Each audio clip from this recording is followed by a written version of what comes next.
Hello दोस्तों, कैसे हो आप सभी। स्वागत है आपका हमारे YouTube। 15 साल थी यह समय मेरे लिए काफी महत्वपूर्ण था, क्योंकि मुझे मामू के घर में अकेले रहने का मौका मिलता था। एक रात में सोया हुआ था, मेरी मामी ने ब्लैक नाइटी पहन रखी थी और इसकी नाइटी इस कदर बेढंगी थी। जैसे ही मैंने मामी को देखा तो मैं अपने जज्बात पर काबू ना रख सका। मामी ने कहा, आर्यन तुम मेरे पास आओ, तुम्हारे मामू तो कभी कभी घर आते हैं, अब तुम ही मेरा साथ दो और तुम ही मेरी हर ख्वाहिश को पूरा करो। मेरे मामू की 2 जवान बेटियां थी, वह भी मुझसे प्यार करती थी और वह भी मुझसे वह सब करना चाहती थी जो उनकी मां मेरे साथ करना चाहती थी। मैं इकलौता ही मर्द था और इन 3 जवान लड़कियों के साथ रात को एक ही छत में वक्त गुजारना कितना मुश्किल था। एक रात मामी ने मुझे अपने कमरे में बुलाया, मैं मामी के कमरे में चला गया। मामी ने मुझे बेड पर धक्का दिया और अपनी नाइटी को साइड पर किया और अपने दोनों मेरे मुंह, मेरा नाम आर्यन है और हाल ही में मेरे जीवन में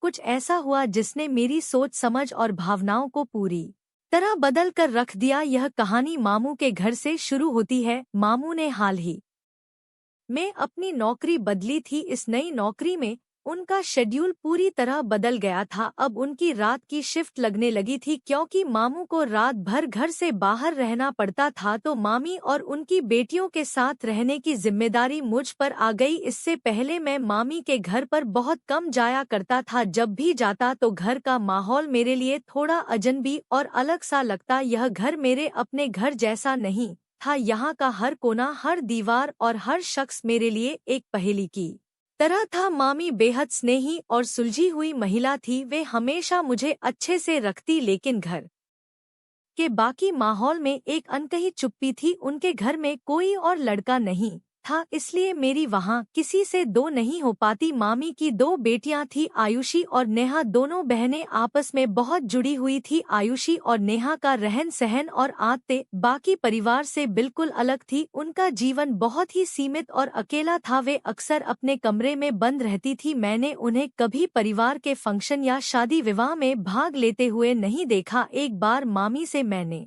मजाक में पूछा, मामी दीदी लोग इतने अलग क्यों रहते हैं, वे किसी से मिलती जुलती क्यों नहीं। मामी मुस्कुरा कर बोली, उन्हें बाहर जाने का शौक नहीं है, वे अपने कमरे में खुश रहती हैं, बस उनका यही स्वभाव है। यह जवाब मुझे संतुष्ट नहीं कर पाया। मुझे लगा कि मामी कुछ छिपा रही थी। घर के बाकी लोग भी उनके इस व्यवहार को लेकर बातें करते थे। 2 जवान लड़कियां होकर भी दुनियादारी से इतनी दूर क्यों रहती हैं, यह सवाल हर किसी के मन में था। मामी का हर बार मुस्कुराकर इस सवाल को टाल देना यह साबित करता था कि इस मुद्दे के पीछे कोई बड़ी वजह थी। और फिर मामू की नाइट शिफ्ट लगने के बाद मुझे यह राज मालूम हो गया। मेरी दोनों कंजस अपने कमरे में बंद क्यों रहती थी। 15 साल की उम्र में मुझे एक ऐसा राज मालूम हुआ था जिसे जानकर मेरे रोंगटे खड़े हो गए थे। और फिर मैंने भी दूसरों की तरह बहती गंगा में हाथ धो लिए और मामू की दोनों बेटियों को एक साथ ही। मैं अपने परिवार का इकलौता लड़का था। यह बात मेरे लिए गर्व और जिम्मेदारी दोनों का प्रतीक थी। हमारे परिवार में ज्यादातर महिलाएं थी और इस वजह से मैं हमेशा परिवार के केंद्र में रहता था। मेरी माँ, बुआ, चाची और मामी सभी का मुझ पर विशेष ध्यान था। यह मेरे लिए एक अनोखी स्थिति थी जहाँ मैं न केवल परिवार की उम्मीदों का केंद्र था, बल्कि उनकी विशेषताओं और परंपराओं को भी करीब से देखता समझता था। हालांकि मैं केवल 15 साल का था, लेकिन मेरी शारीरिक बनावट और व्यक्तित्व मुझे मेरी उम्र से कहीं बड़ा दिखाते थे। लोग अक्सर मेरे आत्मविश्वास और परिपक्वता को देखकर चकित हो जाते थे। यह मेरे लिए एक प्रकार का आशीर्वाद था, लेकिन कभी-कभी यह जिम्मेदारियों का बोझ भी बन जाता था। कम उम्र में बड़े दिखने का मतलब था बड़े काम। परिवार में मुझे हमेशा किसी न किसी काम में लगाया जाता था। कभी बड़ों की बैठकों में भाग लेने के लिए बुलाया जाता तो कभी ऐसे फैसले करने को कहा जाता जिनका महत्व उस समय मेरी समझ से परे था। यह सब मुझे खुशी देता था। हर कोई जल्दी बड़ा होना चाहता है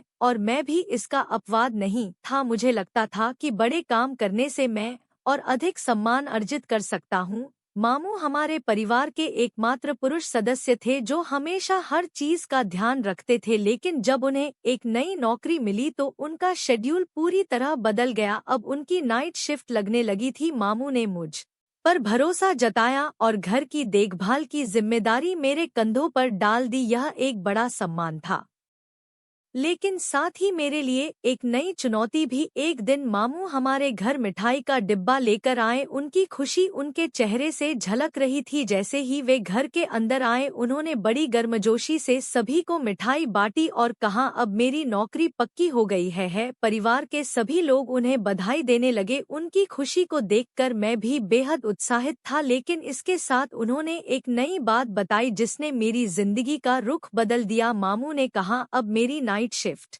शुरू हो रही है। रात में घर पर मामी और बेटियां अकेली होंगी। ऐसे में मुझे किसी पर भरोसा करना होगा जो उनकी देखभाल कर सके। मामू की बात सुनकर सभी लोग सोच में पड़ गए। तभी उन्होंने मेरी ओर देखा और बोले, आर्यन, तुम मुझ पर भरोसा कर सकते हो ना? यह सुनकर मेरा दिल गर्व से भर गया। एक 15 साल का लड़का जिसे मामू ने इतना बड़ा जिम्मा सौंपने का फैसला किया था। मैंने बिना किसी झिझक के कहा, मामू आप बिल्कुल बेफिक्र रहिए, मैं आपकी गैर मौजूदगी में घर और मामी का पूरा ख्याल रखूंगा। मामी ने भी मेरी तरफ मुस्कुराते हुए कहा, अब हमारा आर्यन बड़ा हो गया है, इसे किसी चीज की चिंता नहीं होगी। उनके यह शब्द मुझे और जिम्मेदारी का एहसास करवा रहे थे। मामू भी मुझ पर पूरा भरोसा कर रहे थे। उस समय मुझे यह काम आसान लग रहा था। मैंने सोचा, बस मामू के घर जाकर रात गुजारनी है और घर का ध्यान रखना है, इसमें क्या बड़ी बात है। लेकिन जो काम शुरू में इतना आसान लग रहा था, वह धीरे धीरे मेरे लिए मुश्किल और अजीब होने लगा। पहली बार जब मैं मामू के घर गया तो माहौल थोड़ा अलग सा लगा। मामी ने खुद मुझे लेने के लिए घर भेजा। उन्होंने मेरी खूब खातिरदारी की और मुझे बड़े प्यार से घर में बैठाया। उनकी बेटियां हमेशा की तरह अपने कमरे में थी। वे बहुत कम बाहर आती थी और जब भी आती तो चुपचाप रहती। पहली रात शांतिपूर्वक बीत गई। मुझे लगा कि यह जिम्मेदारी सचमुच आसान है। मैंने सोचा कि मामू ने मुझ पर जो भरोसा किया है, मैं उसे पूरी तरह निभा पाऊंगा। शुरुआती कुछ हफ्तों तक सब ठीक रहा। हर बार जब मैं मामू के घर जा तो मामी मुझे गर्मजोशी से स्वागत करती। वे मुझसे बहुत अच्छे से पेश आती और मेरी हर जरूरत का ध्यान रखती। मामी की दोनों बेटियां ज्यादातर समय अपने कमरे में रहती थी। वे ना तो ज्यादा बात करती थी और ना ही घर के किसी काम में दिलचस्पी लेती थी। मुझे यह थोड़ा अजीब लगता था, लेकिन मैंने इसे कभी गंभीरता से नहीं लिया। कुछ हफ्तों बाद मुझे मामू के घर का माहौल बदलता हुआ महसूस होने लगा। रात को वहां जाने का जो उत्साह पहले हुआ करता था, वह अब गायब होने लगा। अभी रात के 11 बजे थे कि मामी मुझे बुलाने के लिए दरवाजे पर आ गई। माँ ने दरवाजा खोला तो मामी को देखकर पूछने लगी कि आज फिर से अनवर की रात की शिफ्ट है क्या? मामी ने बताया कि अब पूरे हफ्ते रात की शिफ्ट रहेगी। मैं जो पीछे ही चारपाई पर सोने की तैयारी कर रहा था, दिल मारकर उठ बैठा। मेरा मामी के घर जाने को दिल ही नहीं चाहता था। जब मुझे मामू के घर रात बिताने की जिम्मेदारी दी गई तो शुरुआत में मुझे थोड़ा असहज महसूस हुआ। नई जगह पर सोने में अक्सर मेरी नींद खराब हो जाती थी और मामी के घर में अकेले रात गुजारने का विचार मुझे थोड़ा परेशान करता था। लेकिन माँ ने समझाया कि तू ही घर का मर्द है और अगर तू अपने अपनों का ख्याल नहीं रखेगा तो कौन रखेगा। यह सोचकर मैंने जिम्मेदारी को खुशी खुशी स्वीकार कर लिया था, इसलिए अब इनकार करना मुमकिन नहीं था। हालांकि मामी के घर जाकर मैं थोड़ा असहज महसूस करता था। मामी बहुत जवान दिखती थी और लगता नहीं था कि वह 2 बेटियों की माँ है। मामू के मुकाबले मामी उम्र में काफी कम दिखती थी। मामी मुझे अपने बेटे जैसा मानती थी और मुझसे बहुत स्नेह करती थी, लेकिन मुझे अक्सर यह महसूस होता था कि मामी की कुछ आदतें मेरे लिए असहज कर देती थी। वे बगैर दुपट्टे के और कभी-कभी अजीबोगरीब कपड़ों में मेरे सामने आ जाती और मुझसे बातें करने लगती। मुझे उनके इस व्यवहार से शर्म महसूस होती थी, लेकिन मैं इसे नजरअंदाज करने की कोशिश करता था। मामी अक्सर मामू की शिकायतें करती कि मामू उन्हें वक्त नहीं देते और उनके साथ ठीक से बात नहीं करते। यह उनके व्यक्तिगत मामले थे जिनमें मैं हस्तक्षेप नहीं कर सकता था और ना ही मेरी उम्र ऐसी थी कि मैं उन्हें सलाह दे सकूं। जब मामी मुझे बुलाने आई तो मुझे थोड़ा घबराहट महसूस होने लगी, लेकिन माँ की मामी के साथ अच्छी बनती थी और माँ ने मुझे इशारा किया कि जाकर मामी के घर सो जाओ। मैंने माँ की बात मानी और मामी के घर जाने के लिए तैयार हो गया। मैंने कंधे पर अपना तकिया डाला और मामी के साथ निकल पड़ा। मामी हमेशा की तरह मुस्कुराते हुए कहने लगी, हमारे घर में तकियों की कमी नहीं है।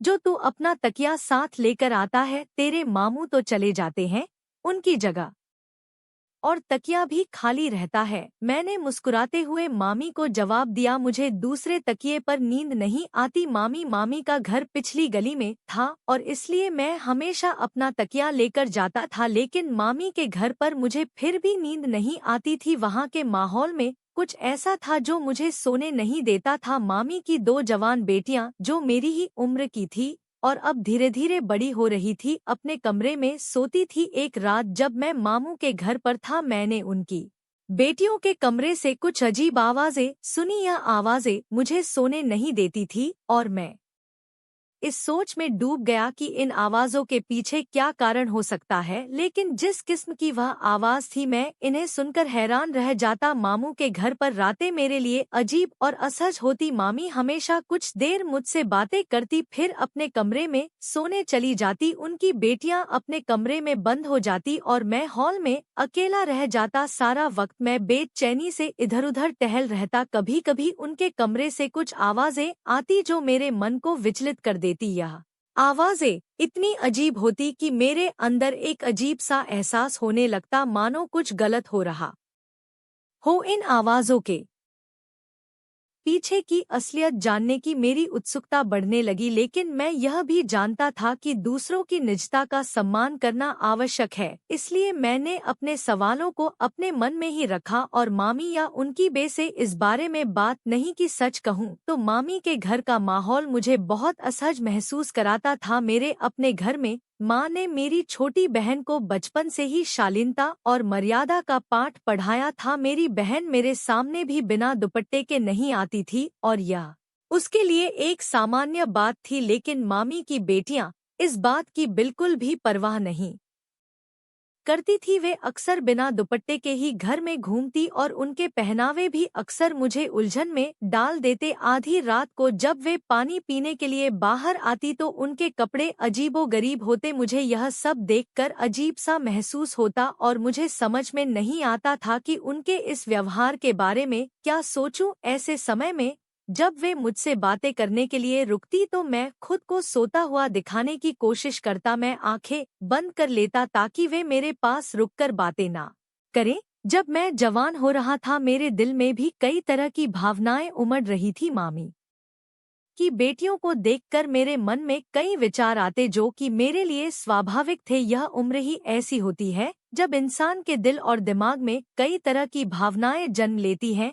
अंधेरे में अपने आप पर काबू रखना मुश्किल होता, लेकिन मैंने हमेशा अपने मन और विचारों को नियंत्रित करने की कोशिश की। जब मैं मामी के घर पहुंचा तो उन्होंने मुझे बड़े प्यार से अंदर बुलाया। जैसे ही मैंने घर में कदम रखा, मामी अपनी चादर को एक तरफ रखकर मुस्कुराते हुए मेरे सामने आई। उनके इस अपनत्व भरे व्यवहार ने मुझे थोड़ा असहज कर दिया और मैंने शर्म से अपनी नजरें झुका ली। मामी हमेशा से स्नेही और देखभाल करने वाली थी। उन्होंने मुझे कभी ऐसा महसूस नहीं होने दिया कि मैं उनके घर का कोई बाहरी व्यक्ति हूँ। उस रात भी उनका वही ममता भरा रूप देखने को मिला। वे तुरंत उठकर रसोई में गई और मेरे लिए गर्म दूध का गिलास लेकर आई। ले बेटा, यह दूध पी ले, सर्दी बहुत है, फिर सुकून से सो जाना, उन्होंने कहा। मैंने मामी के हाथ से गिलास लिया और जल्दी जल्दी दूध पीकर गिलास वापस कर दिया। वे मुस्कुराते हुए बोली, वैसे तो मुझे किसी बात का डर नहीं है, लेकिन तुम्हारे मामू ने हमें अकेले रहने से मना किया है। तेरे आने से मेरा भी डर खत्म हो जाता है। उनके शब्दों ने मुझे थोड़ा और सहज महसूस करवाया, या उनकी देखभाल और स्नेह ने मेरे मन में जो हल्का संकोच था उसे दूर कर दिया। मामी ने मेरे लिए एक कंबल और तकिया भी दिया ताकि मैं सर्दी में आराम से सो सकूं। सोफे पर लेटते हुए मैंने महसूस किया कि उनका प्यार और ध्यान मुझे हमेशा सुकून देता है। उन्होंने जब अपने कमरे की ओर कदम बढ़ाए तो मैंने राहत की सांस ली। हालांकि जैसे ही मैं सोने की कोशिश करने लगा मेरे मन में कई विचार उमड़ने लगे। मामू की अनुपस्थिति में मामी और उनकी बेटियों का अकेलापन, घर का सन्नाटा और वह रहस्यमय माहौल, सब कुछ मुझे विचलित कर रहा था। थोड़ी देर बाद मामी की बेटियों के कमरे से अजीब अजीब आवाजें आने लगी। मैंने कमरे का पंखा बंद कर रखा था जिससे सन्नाटे में यह आवाजें और भी साफ सुनाई दे रही थी। पहले तो मैंने इसे नजरअंदाज करने की कोशिश की, लेकिन जैसे जैसे आवाजें बढ़ने लगी मेरा ध्यान बार बार उसी ओर जा लगा। यह आवाजें कभी धीमी हो जाती तो कभी तेज, कभी ऐसा लगता जैसे किसी के फुसफुसाना की आवाज हो रही हो, और कभी ऐसा महसूस होता जैसे कोई रो रहा हो। मैं कुछ घबरा कर उठ बैठा। पिछली बार जब मैं यहाँ आया था तब भी कुछ ऐसा ही हुआ था। उस समय मैंने इसे हल्के में लिया था, लेकिन अब यह सब बार बार होने लगा था। लेकिन मुझे अक्सर यह महसूस होता था कि मामी की कुछ आदतें मेरे लिए सहज कर देती थी। वे बगैर दुपट्टे के और कभी कभी अजीबोगरीब कपड़ों में मेरे सामने आ जाती और मुझसे बातें करने लगती। मुझे उनके इस व्यवहार से शर्म महसूस होती थी, लेकिन मैं इसे नजरअंदाज करने की कोशिश करता था। मामी अक्सर मामू की शिकायतें करती कि मामू उन्हें वक्त नहीं देते और उनके साथ ठीक से बात नहीं करते। यह उनके व्यक्तिगत मामले थे जिनमें मैं हस्तक्षेप नहीं कर सकता था, और ना ही मेरी उम्र ऐसी थी कि मैं उन्हें सलाह दे सकूं। जब मामी मुझे बुलाने आई तो मुझे थोड़ा घबराहट महसूस होने लगी, लेकिन माँ की मामी के साथ अच्छी बनती थी और माँ ने मुझे इशारा किया कि जाकर मामी के घर सो जाओ। मैंने माँ की बात मानी और मामी के घर जाने के लिए तैयार हो गया। मैंने कंधे पर अपना तकिया डाला और मामी के साथ निकल पड़ा। मामी हमेशा की तरह मुस्कुराते हुए कहने लगी, हमारे घर में तकियों की कमी नहीं है।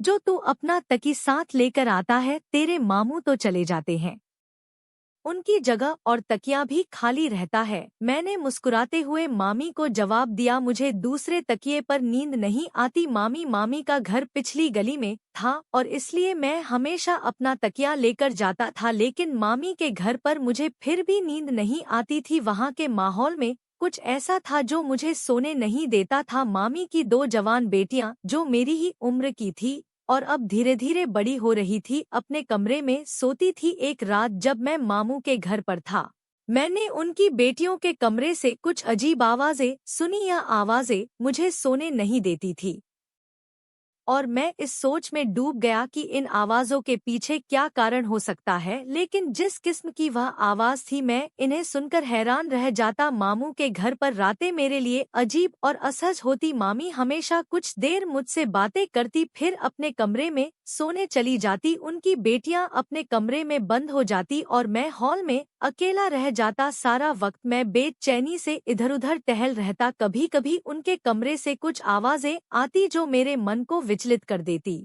यह आवाजें इतनी अजीब होती कि मेरे अंदर एक अजीब सा एहसास होने लगता, मानो कुछ गलत हो रहा हो। इन आवाजों के पीछे की असलियत जानने की मेरी उत्सुकता बढ़ने लगी, लेकिन मैं यह भी जानता था कि दूसरों निजता का सम्मान करना आवश्यक है। इसलिए मैंने अपने सवालों को अपने मन में ही रखा और मामी या उनकी बेटियों से इस बारे में बात नहीं की। सच कहूँ तो मामी के घर का माहौल मुझे बहुत असहज महसूस कराता था। मेरे अपने घर में माँ ने मेरी छोटी बहन को बचपन से ही शालीनता और मर्यादा का पाठ पढ़ाया था। मेरी बहन मेरे सामने भी बिना दुपट्टे के नहीं आती थी और यह उसके लिए एक सामान्य बात थी, लेकिन मामी की बेटियां इस बार की बिल्कुल भी परवाह नहीं करती थी। वे अक्सर बिना दुपट्टे के ही घर में घूमती और उनके पहनावे भी अक्सर मुझे उलझन में डाल देते। आधी रात को जब वे पानी पीने के लिए बाहर आती तो उनके कपड़े अजीबोगरीब होते। मन में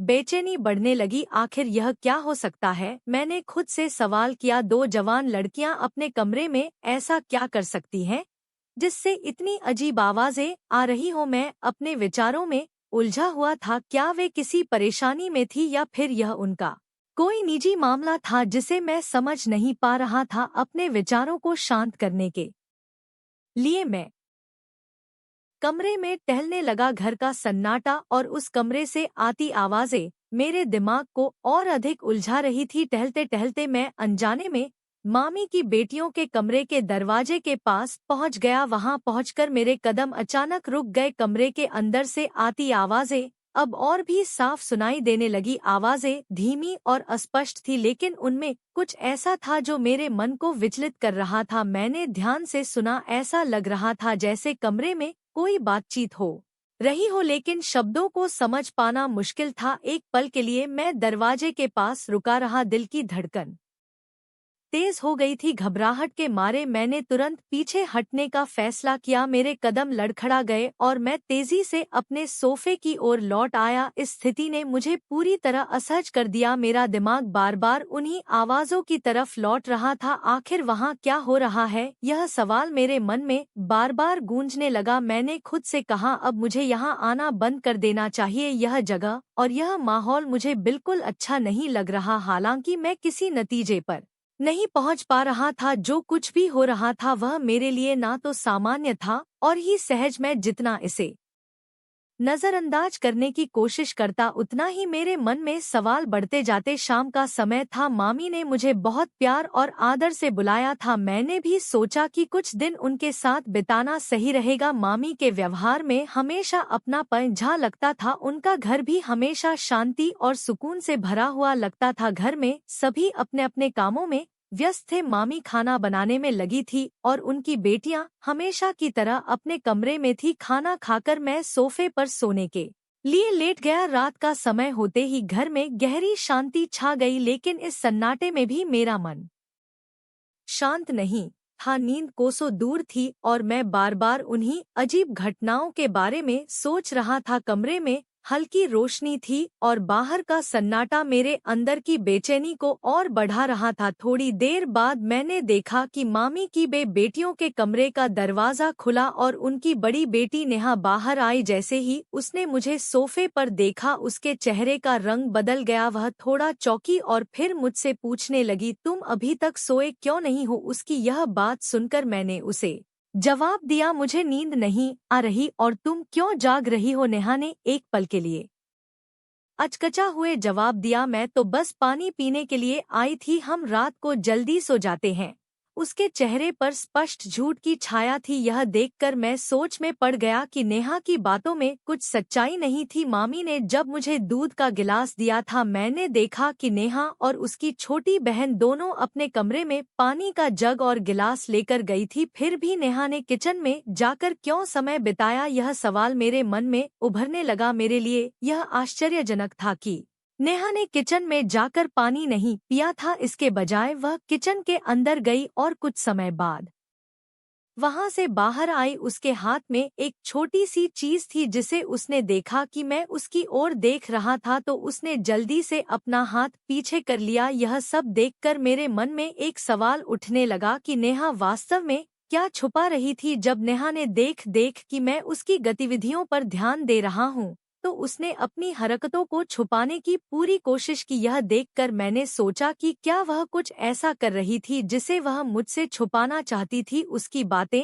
और उसके कार्यों में स्पष्ट संगति थी जो झूठ के संकेत दे रही थी। मैंने माँ को कितनी बार मना किया कि तुम्हें ना बुलाया करें, तुम्हें नींद भी खराब होती है, लेकिन माँ पापा की वजह से मजबूर है। यह कहकर वह वापस जाने लगी। मेरी नजरें आई उसके वजूद पर जमी थी। वह पूरी तरह जवान हो चुकी थी और ऐसा लग रहा था जैसे बहुत ज्यादा थकी हुई है। मेरे मन में यह सवाल उठने लगा कि क्या नेहा और उसकी बहन ने बंद कमरे में कुछ ऐसा किया था जिसे वे मुझसे छुपाना चाहती थी। नेहा की चाल भी कुछ असामान्य लग रही थी। उसकी कमर में दर्द होने का एहसास हो रहा था और उसकी थकावट स्पष्ट थी। वह अच्छी खासी जवान लड़की थी, लेकिन उसकी चाल में एक प्रकार का लंगड़ापन था। मैंने देखा कि नेहा के चेहरे पर थकावट और दर्द के स्पष्ट लक्षण थे और उसका चलने का तरीका भी ठीक नहीं लग रहा था। मुझे समझ में आ रहा था कि कहीं ना कहीं कुछ ऐसा जरूर था जो उसे असहज बना रहा था। यह बात मेरे मन में चुभ रही थी कि आखिर वह किचन से कौन सी चीज लेकर गई थी जिसे छुपाने की आवश्यकता पड़ी। नेहा के व्यवहार और उसकी स्थिति ने मुझे सोचने पर मजबूर कर दिया कि बंद कमरे में उसने और उसकी बहन ने शायद कुछ ऐसा